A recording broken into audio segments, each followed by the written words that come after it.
শূন্য হব আপোনাৰ বিদ্যুতৰ বিল। মুখ্যমন্ত্ৰী ডক্টৰ হিমন্ত বিশ্ব শৰ্মাই আজি বৃহৎ মন্তব্য কৰিছে। ৰাজ্যৰ জনতাৰ বিদ্যুতৰ বিল শূন্য হব, অৰ্থাৎ এটকা আপুনি বিদ্যুতৰ বিলৰ নামত খৰচ কৰিব নালাগে। যেটো প্ৰধানমন্ত্ৰী সূৰ্য ঘৰ যোজনা এক বিশেষ আঁচনি হাতত লৈছে চৰকাৰে। এই আঁচনিৰ জৰিয়তে আপুনি যদি লাভান্বিত হ'ব বিচাৰে আবেদন কৰিব লাগিব। আৰু ইতিমধ্যে 2 লাখ লোকে আবেদন কৰিছে। নতুনকৈ 1,70,000 লোকে লাভ কৰিব সোলাৰ পেনেল। আমি লৈ আহিছো সবিশেষ তথ্য। প্ৰধানমন্ত্ৰী সূৰ্য ঘৰ আঁচনিৰ জৰিয়তে দেশৰ কোটি কোটি লোক লাভান্বিত হ'ব আৰু বিনামূলীয়া হ'ব আপোনাৰ বিদ্যুৎ। এটকা আপুনি বিদ্যুতৰ নামত দিব নালাগে। শূন্য হ'ব বিদ্যুতৰ বিল। ওলোটা আপুনি বিদ্যুৎ বিক্ৰী কৰি ধন লাভ কৰিব পাৰিব। বিদ্যুতৰ বিল এটকাও দিব নালাগে। ইতিমধ্যে ৰাজ্য চৰকাৰে আজি মুখ্যমন্ত্ৰী ডক্টৰ হিমন্ত বিশ্ব শৰ্মাই জনাইছে আপোনাৰ বিদ্যুতৰ বিল শূন্য হ'ব। বিদ্যুৎ বিভাগক ইলেক্ট্ৰিচিটি বৰ্ডক আপুনি এটকাও দিব নালাগে বুলি মন্তব্য কৰিছে মুখ্যমন্ত্ৰীয়ে। প্ৰধানমন্ত্ৰী সূৰ্য ঘৰ বিজুলী যোজনাই লাভান্বিত কৰিব আপোনাক। এই মুহূৰ্তত এটা অতিকৈ ভাল খবৰ। 3 কিলোৱাট সোলাৰ পেনেল লগালে লাভ কৰিব 1,30,000 টকা। চৰকাৰে প্ৰদান কৰিব ৰাজ সাহায্য। খৰচ হোৱা 1.5 লাখ টকাৰ 1,30,000 টকা দিব চৰকাৰে।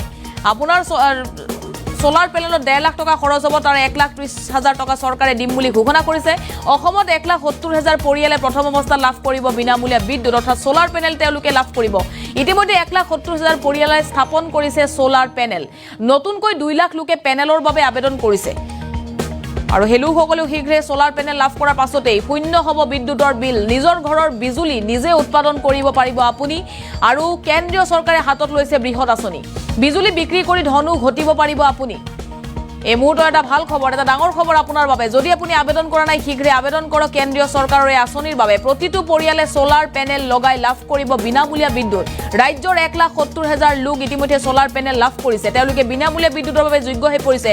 ৰাজ্যত বিনামূলীয়া বিদ্যুৎ হ'ব, শূন্য হ'ব আপোনাৰ বিদ্যুতৰ বিল। আজি মুখ্যমন্ত্ৰী ডক্টৰ হিমন্ত বিশ্ব শৰ্মাই ৰাজহুৱা সভাত প্ৰধানমন্ত্ৰীৰ বিশেষ আঁচনিৰ জৰিয়তে লোকসকলক জনাইছে। আৰু যদি আপুনি 3 কিলোৱাট সোলাৰ পেনেল লগাই তেতিয়াহ'লে 1.5 লাখ টকা খৰচ হ'ব। ইয়াৰ 1,30,000 টকা চৰকাৰে ৰাজ সাহায্য দিব। কিন্তু 20,000 টকা খৰচ কৰি আপুনি আজীৱন বিদ্যুতৰ বিল দিব নালাগে। শূন্য হ'ব বিদ্যুতৰ বিল। আৰু সোলাৰ পেনেলৰ জৰিয়তে ৰাজ্যৰ পুনৰ লাখ লাখ লোক লাভান্বিত হ'ব। নতুনকৈ 2 লাখ লোকে আবেদন কৰিছে। যদি আপুনি আবেদন কৰা নাই শীঘ্ৰে আবেদন কৰক কেন্দ্ৰীয় চৰকাৰৰ এই বিশেষ আঁচনিৰ বাবে। কি কৈছিল মুখ্যমন্ত্ৰী ডক্টৰ হিমন্ত বিশ্ব শৰ্মাই? মন্তব্য শুনক।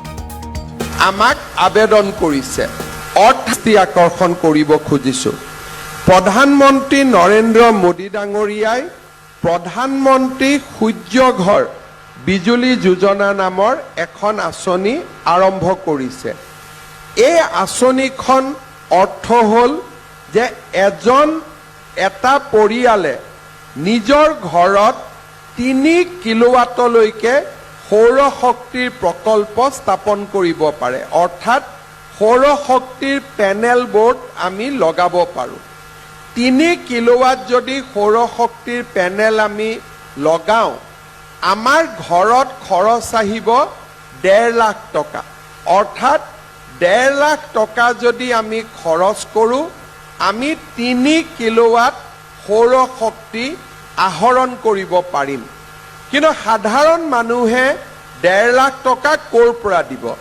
সেইকাৰণে কেন্দ্ৰীয় চৰকাৰ আৰু ৰাজ্য চৰকাৰে লগ লাগি 1.5 লাখ টকাৰ 1,30,000 টকা আমি চৰকাৰৰ পৰা ৰাজ সাহায্য হিচাপে পৰিয়ালটোক আমি তুলি দিম।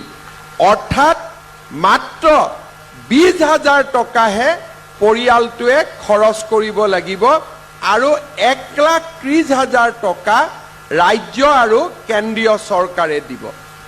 আমাৰ অসমত 170 ঘৰ পৰিয়ালে ইতিমধ্যে আমাৰ আঁচনিৰ জৰিয়তে এই পেনেল স্থাপন কৰিছে। আৰু 2 লাখ ৰাইজে 2 লাখ ব্যক্তিয়ে এই পেনেল স্থাপন কৰাৰ বাবে আমাক আবেদন কৰিছে। অৰ্থাৎ আমি যেতিয়া 2 এদিনতে মই গুৱাহাটীত প্ৰেছ কনফাৰেন্স এখন কৰিও সেই পৰিয়ালসকলক মই মাতি তেওঁলোকৰ হতুৱাই তেওঁলোকৰ অভিজ্ঞতা বৰ্ণনা কৰাম।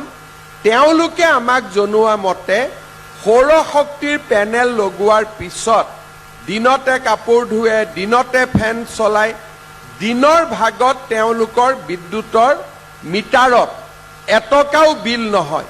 অকল ৰাতি তেওঁলোকৰ বিল হয় যেতিয়া সৌৰ শক্তি বা সূৰ্য অস্ত যায়।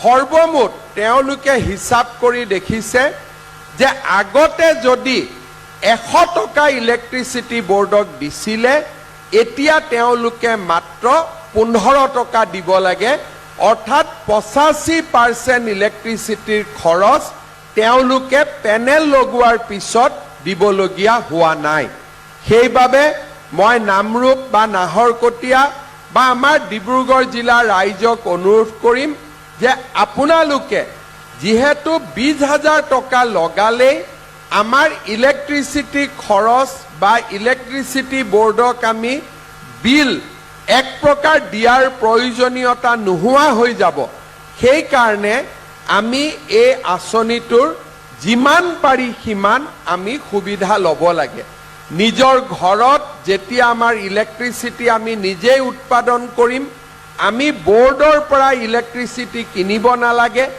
আৰু ৰাইজে যদি আমাৰ পৰা ইলেক্ট্ৰিচিটি নিকিনে আমিও বাহিৰৰ পৰা ইলেক্ট্ৰিচিটি কিনাৰ প্ৰয়োজনীয়তাটো নোহোৱা হৈ পৰিব আজি আমি ৰাইজক 6 টকা প্ৰতি ইউনিটত ইলেক্ট্ৰিচিটি দিওঁ আৰু মহাৰাষ্ট্ৰ তামিলনাডু আদি ৰাজ্যৰ পৰা আমি 10 টকাত ইলেক্ট্ৰিচিটি কিনিব লাগে সূৰ্য যেহেতু সকলোকে সমানে পোহৰ দিয়ে সূৰ্যৰ পৰা যদি আমি সৌৰ শক্তি উৎপাদন কৰিব পাৰো আমিও বাহিৰৰ পৰা ইলেক্ট্ৰিচিটি কিনিব নালাগে আৰু ৰাইজেও ইলেক্ট্ৰিচিটি বোৰ্ডক টকা দিয়াৰ প্ৰয়োজনীয়তাটো নোহোৱা হৈ পৰিব সেইবাবে মই যিসকলে পাৰে উল্লেখ কৰা ধৰণে যে 3 কিলোৱাট যদি আমি সৌৰ শক্তিৰ পেনেল লগাও 1.5 লাখ টকা আমাৰ খৰচ হ'ব